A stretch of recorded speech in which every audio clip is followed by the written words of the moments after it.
বুবলি হাসলে আমার অনেক ভালো লাগে। হঠাৎ কি বললেন শাকিব খান?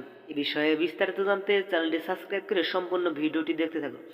সুপ্রিয় দর্শক, ঢাকায় সিনেমার অন্যতম ব্যস্ত অভিনেতা ও অভিনেত্রী শাকিব বুবলি এই জুটি দাম্পত্য জীবনে একে অন্যের সাথে জুটি বেঁধেছিলেন তারা। পাশাপাশি একজন আরেকজনকে নিয়ে মন্তব্য করে বসেন সোশ্যাল মিডিয়ায়। তার কারণে ব্যক্তিগত দ্বন্দ্ব রয়েছেন, আর তাই তাদের ব্যক্তিগত দ্বন্দ্বের শাকিব বুবলি আলাদা থাকে।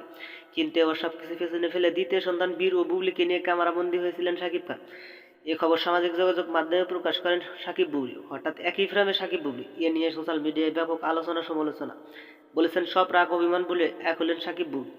কিন্তু আজ একটি সংবাদ মাধ্যমকে সাকিব খান বলেন, বুবলি হাসলে আমার অনেক ভালো লাগে। ছবি হঠাৎ সাকিব খান বুবলিকে নিয়ে প্রশংসা করে যাচ্ছেন। এই বিষয় নিয়ে আপনি কি ভাবছেন সেটা ভেবে কমেন্ট করতে পারেন নিচে কমেন্ট বক্সে।